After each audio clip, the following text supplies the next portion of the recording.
And welcome to the Instigator Hour. My name is Ren Warner. With us today is one of my favorite old music gurus from New York City, Mr.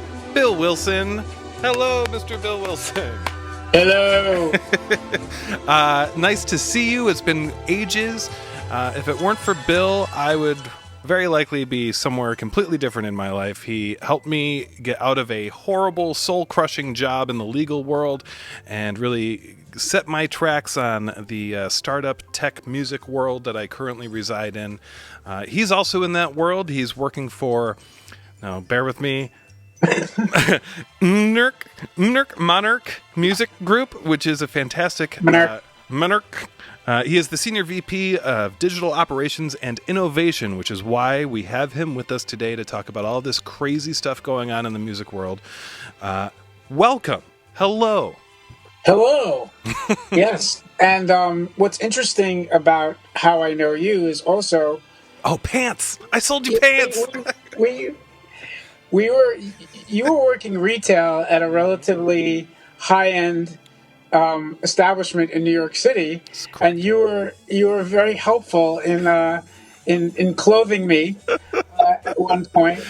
And then we kind of like, Meredith and I, my wife and I, left the place. And said, oh, that guy was really cool, whatever it is. And then probably like maybe 6 months, a year, 2 years later, like we were with one of our other friends, and you. We were there. We were sitting across from one another at dinner. I was like, what? Where the fuck do I know you from? And I was like, wait a second, I know. Yeah. That was pretty incredible. I forgot when we put that all together. We reacquainted. Yeah, it's pretty cool. Yeah, you were one of the few people that I sold clothing to that I probably didn't, scare out of the store from talking too much. I was always so excited to be able to relate to anyone that could come in and, like, I don't know, shoot the shit about the way we shoot the shit, I suppose. But yeah, and that's you helped me by showing me how to network properly in particular events, really. And that's what set me up with the job that I've been kind of riding since. And I'm really curious to get your take on all things, especially as a label owner. You started one of the most really poignant New York City hardcore labels of Blackout Records back in 1989. So you really have had your finger on the pulse of what's been going on since then, I feel like. So lots changed, but a lot of it has kind of stayed the same. I don't know. What are your thoughts? Where do you think we are now? I think I've more had the thumb up the ass of things that have been going on. But, in my world, like, so I grew up in suburban New York in Yonkers, and my friends and I gravitated towards music. We weren't really like heavy duty into sports. We weren't heavy duty into stuff. And we all listened to, like, the first band I ever loved was Kiss, right? Because I'm old. And, Kiss Destroyer just came out in 1976 when I was in like third or fourth grade. And that was it. Paul Lynde Halloween special. Everybody in my school watched it. And that set me on, like, the 70s hard rock path. Yep. So it was like AC/DC, Queen, Kiss, whatever. And then it started getting progressively heavier.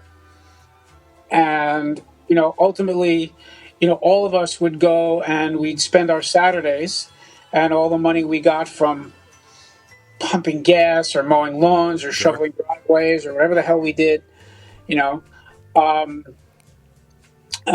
the local record store. And that's where we all kind of met.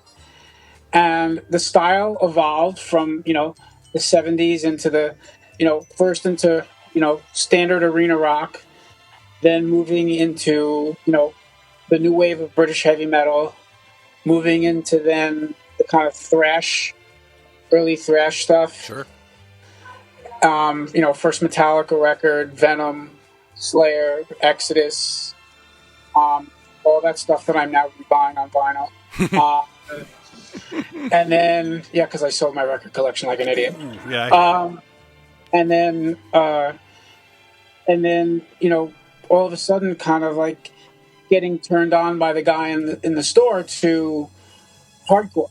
Like, there was always that section in the back of the store where it's like you had like the Dead Kennedys record, right? And when you look at like the cover of some of those records, like Frankenchrist with the fezzes on, and like, what the fuck? Like, that's not Holy Diver. Yeah. And then there's an open copy, and you have like, the H.R. Giger poster, which is basically just the genitals all over the place, right? And then, like the alien style genitals all over the place. Yeah. You're like, what is this insanity? It was actually a little weird because it was so like in your face. Yeah. And then I remember there was a day where Carl, my friend Carl, and I, who have known each other for a long time, I think he bought Agnostic Front, Victim in Pain, and I bought Black Flag, My War. And that set us on a trajectory for hardcore. I guess so. We started doing shows. We started we both went to the same school, Fordham in the Bronx, and we met a bunch of other punk rock oriented people there. And we started having this little crew that migrated every Sunday to see all the matinee shows. And there were bands that we loved, and then there was nobody actually doing the records from the bands that we actually liked. Right. And Carl he became a musician. He started playing guitar. Okay. So he, and I guess 1987, 86, he started a band called Breakdown with a bunch of other dudes from Yonkers, which was very successful in the scene. And then when that kind of iteration of the band kind of blew apart, he started a band called Killing Time. Which was at the time called Raw Deal. And they put out a bunch of records, and then I essentially put out my first record that included them, included the next lineup of Breakdown, and another bunch of bands that I had known just from hanging out. Sure. And it was successful, And over the course of a couple of years, my friend Jim Gibson and I, who had, he was a record store. He was one of the guys that actually worked in the record store. We started this label, Blackout, and the compilation sold basically like 15,000 copies out of the back of a car. Huge. And we were, basically 20 years old. Right. And I was like, wow, I guess I'm in the business. Yeah. And so that's how things started. And then the label really lasted for a good 10 years. Really from 89 to, I would say probably 99. If you kind of push it, you can say 2004, but the last 4 years was not too much fun. Fair enough. Yeah, sure. Every indie label kind of goes through their trajectory unless you have like a real hit, right? You're always undercapitalized. You always have not enough money to press your records, plus get fucked over by distributors or wait for their receivables to arrive to fund new projects. Like, you're always fucking cash poor. Yeah. That's what they did. And the system is, the major label system and the retail system at the time was designed to drain the fuck out of the labels, and the only people that could be left standing are those that had some additional, had money. Yeah, some type of angel investor, someone who just cared enough to give the capital needed, right? It's interesting, too, with the vinyl shortage right now, and all these indie bands not being able to get their orders in time. Oh, that's me. I have 7 records in queue. Mm-hmm. Of represses of 30-year-old shit that I did that kids want, Right. I'm going to press 1,500, 2,000 copies. It's not going to be a lot, in the grand scheme of things. But for a dude that does it out of, his home office and his basement, that's revenue that, thank goodness it's not my real job. But, it's revenue that I thought I was going to have in 2022. Fair. That most of that shit's going to be around in 2023. Right. And it's kind of like, really? No, I hear you. Yeah. I mean, it's global supply chain issues. I mean, this is way outside of most people's control. But it was interesting to see Jack White recently. Did you see him call? Yeah, he came out to the majors need to, leave a little bit of a taste for the indies who helped save the vinyl thing. Right. And that's what I find most depressing is, you get these records that you know, all these major label records that people are buying on vinyl, you know, you know, kind of the Urban Outfitters crew are buying whatever, right. you know, to put on their wall, and you know, people who are buying, you know, Killing Time or Rancid or Charger records, you know, they have to wait Right. to get their shit. You know, even though we were the ones who saved vinyl from absolutely dying. Right. It's such a. I mean, I couldn't. I couldn't foresee it happening any other way. Right. Like, of course, the indies who. Well, of course. You know. Yeah, I mean, it's just it's the nature of the beast. But it's unfortunate that there's no way around it, because the plants, you know, would they rather press 50,000 Adele records and just mint money? Right. Right. Or would they rather deal with the headaches of doing 1,000 pieces Right.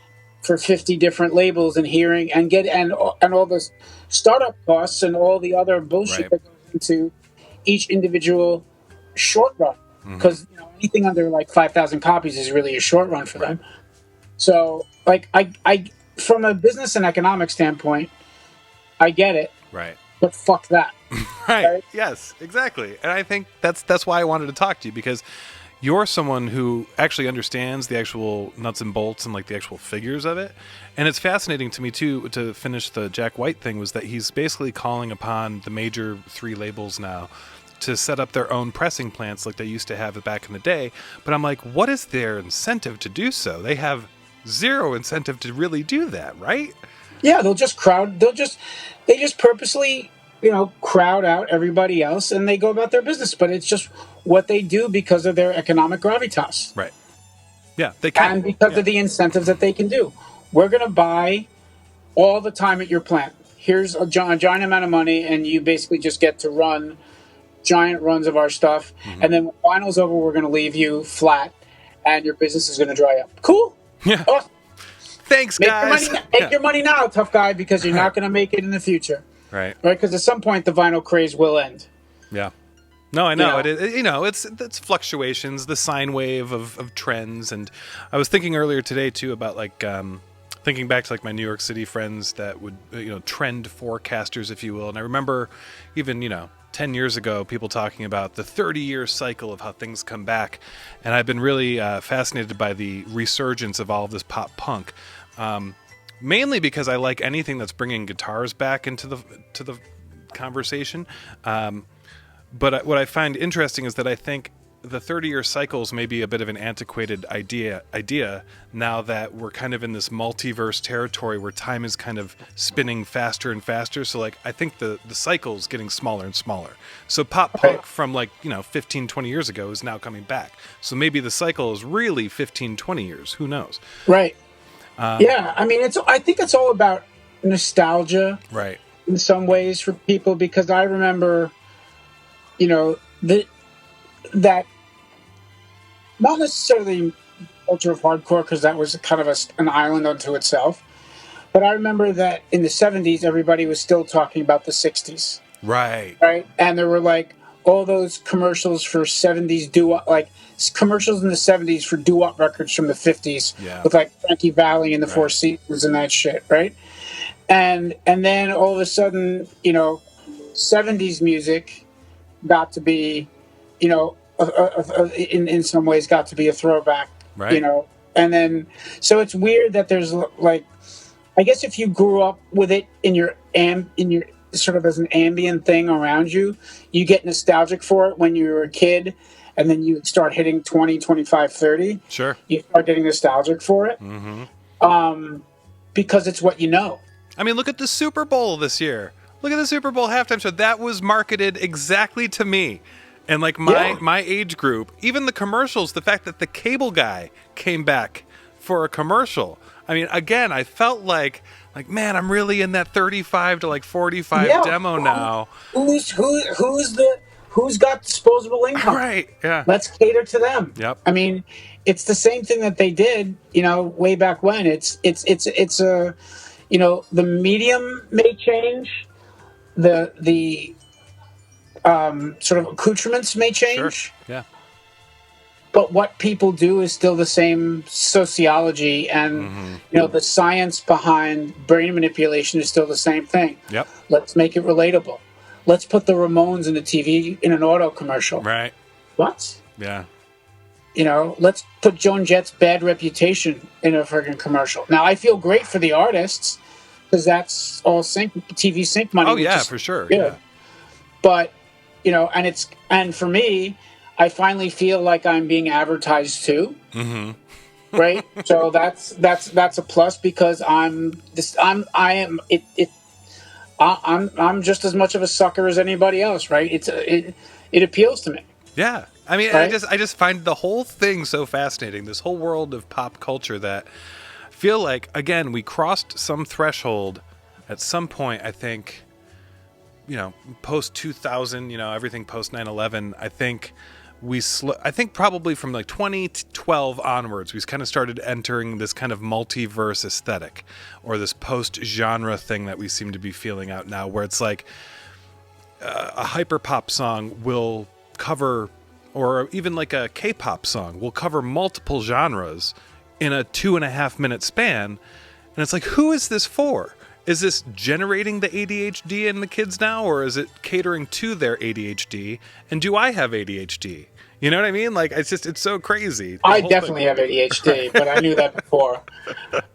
But yeah, I mean, think about it. Like, I will confess that I actually really like the new Miley Cyrus record. Oh yeah, no, that was Billy Idol, the whole bit. Yeah, but like the art was the Plasmatics logo. Yep. Right. Yep. The songs. She covered Heart of Glass. Right. It was a fun record, but it was because it was trying to be like fun. An 80s fun record. Right. Yeah. And that brought some kids to being like, oh, what is this? Because it was different. Who's Billy Idol? Yeah. Because she was the sort of flashpoint for that record, and it worked. Yeah, absolutely. It was like the number one rock record for weeks and weeks and weeks and weeks. Oh, absolutely. I mean, that was it transcended genre, is what and it gets back to your point. Yeah.